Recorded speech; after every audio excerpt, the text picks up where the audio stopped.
lulus. Juga waktu itu kan kita dibagi tuh. Ya tadi ada juga yang lulus prestasi. Yang prestasi itu saya kurang juga tahu kawan, apakah bayar apanya full atau cuma yang jalur hafiz kan. Nah, waktu lulus tuh kan kawan di pesantren tuh kan waktu itu terbagi ke dalam 9 kelas. Kelas 1, 1 waktu itu penyebutannya kawan, 1 2 sampai dengan 1 9.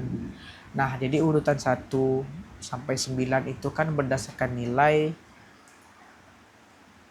kepintaran lah gitu kan kawan. Kalau yang saya dengar dulu kan, dan waktu itu saya di posisi yang tengah-tengah di kelas 15. Di kelas 15 antara pintar dengan tak pintar. Tapi tidak bisa jadikan kategori juga sekawan.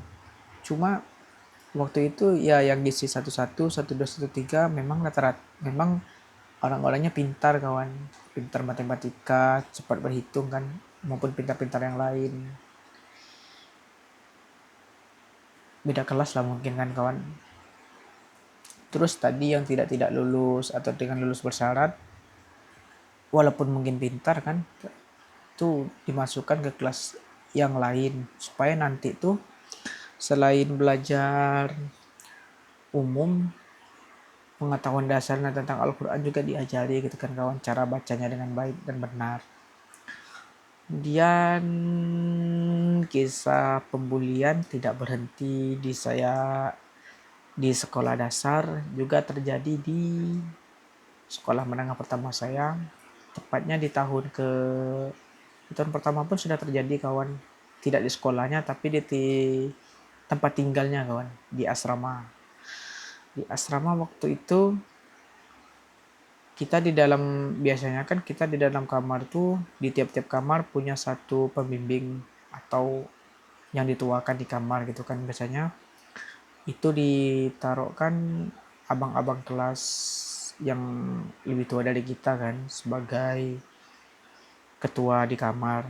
Nah, di kamar saya waktu itu tidak diberikan sama sekali, jadi memang murni kita yang mengatur secara mandiri. Mungkin karena kita di dalam kamar tadi masih sama anak-anak itu kan kawan, melihat yang lemah dan yang punya nyali, mungkin ngomongnya seperti itu kan, itu yang menimbulkan bully tadi kawan. Juga saya pernah kena waktu itu, tidak hanya berhenti di kelas 1, lanjut di kelas 2 nya itu selama setengah tahun dari ajaran. Kemudian karena waktu itu saya sudah tidak kuat kan kawan, di kelas 2 waktu di kamar yang dikasih gitu kan setiap tahunnya kita di rolling tuh kawan, kamarnya di rolling, yang sebelumnya di lantai 2 pindah ke lantai 1, atau lantai 1 pindah ke lantai 3 gitu kan kawan. Waktu itu saya di lantai 2, kita semua kan pindah ke lantai 1 karena merasa sudah tidak kuat lagi waktu itu kan menghadapi ya gangguan dari teman-teman sekamar.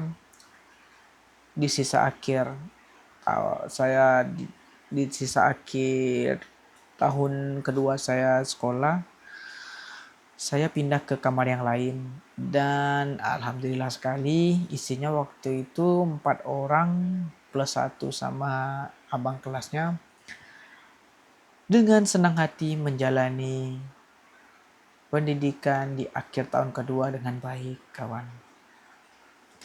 Terus berlanjut sampai itu kawan, bukan hanya di waktu itu yang buat saya agak juga tidak kuat lagi itu kan, perundungan itu tidak hanya terjadi ketika di asramanya di tahun kedua gitu, juga terjadi di kelas walaupun tidak parah.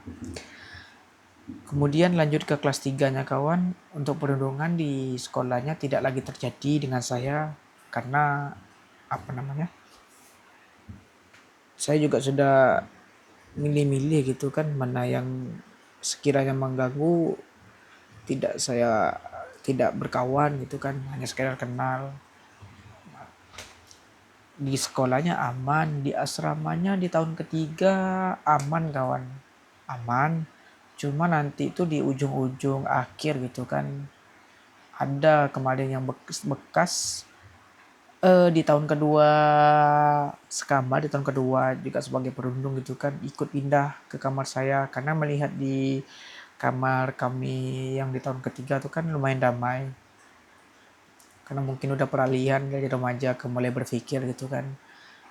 Itu yang agak mengganggu sedikit kawan, tapi ya waktu itu ya udahlah kan, tidak terlalu saya permasalahkan. Nah, untuk di tahun ketiga itulah kawan-kawan, di sekolah kan karena saya dengan murid laki-lakinya agak apalah ya, tidak bisa berteman lebih lama gitu kan kawan. Karena juga mungkin karena merasa tidak cocok berteman dengan apa namanya, murid cowok gitu kan. Saya waktu itu punya kawan dekat di kelas saya juga gitu kan, cewek. Kan untuk siklus pertemanan di pesantren itu kan antara cewek sama cowok itu kan dibatasi kawan. Cuma waktu itu kan kita tetap sekelas dan saya punya dua teman cewek, ya bahasa apanya kan sahabat lah gitu kan kawan.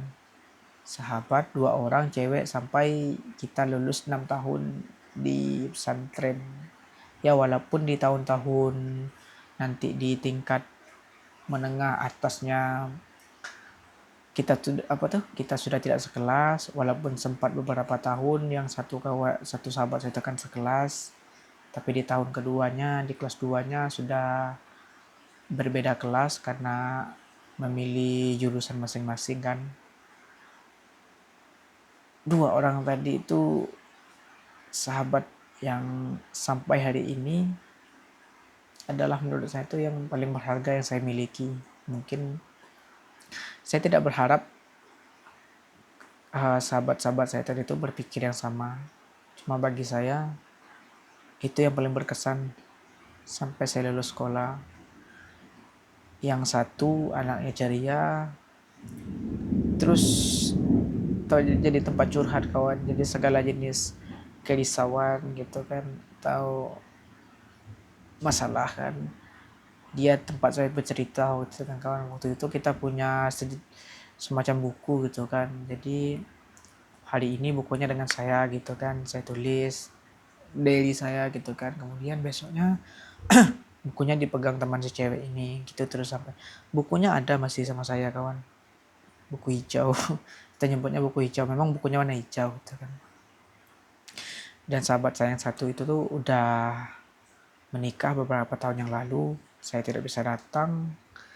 Saya turut bahagia dan mendoakan yang terbaik untuk sahabat saya yang satu itu. Nah, untuk yang satu lagi tuh karena secara umur kan dia lebih dewasa dari kita berdua kan kawan. Kalau diurutkan tuh dia kalau nggak salah kelahiran 96, sahabat yang kedua tuh lahir 98, saya 99. Dia bawaannya udah dewasa tapi tetap friendly kawan, karena dia orang seberang, negara seberang kan. Saya manggilnya tuh sampai sapa akrabnya kan makcik. Nama orang itu memiliki keunsur yang sama gitu kawan, ada di nama-nama di nama tengahnya, terus nama ujungnya kan hampir sama deng namanya, cuma ada sedikit tambahan di kawan saya yang satu lagi gitu kan. Nah, untuk makcik ini itu kan kita tetap sekelas sampai tahun kedua menengah atas, sampai akhirnya dia memutuskan untuk pindah ke jurusan yang lain.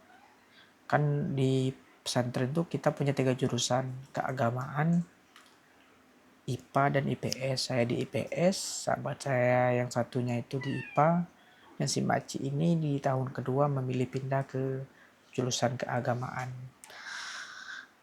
Pindah, situlah kita udah mulai jarang ketemu kan kawan, sampai lulus sibuk dengan masing-masing. Dan untuk Maci ini dari info terakhir yang saya dapat tuh kan udah kembali lagi ke Malaysia, tempat dia apa kan dilahirkan, walaupun aslinya dia orang Indonesia kawan, cuma orang tuanya merantau dan tinggal di sana. Saya beberapa waktu yang lalu kan sempat menghubungi makcik tadi, cuma mungkin beliau sibuk atau apa kan, tidak berlanjut lagi komunikasinya. Kalau boleh jujur ya kawan, masa sekolah yang saya hadapi di pesantren, di balik ya tentu kan tidak selalu duka yang datang, ada bahagia apa, kesenangan dan kebahagiaan kan. Salah satu memori yang masih ingin saya ingat sampai sekarang itu kawan, pertemanan saya tadi itu dengan dua sahabat saya tadi.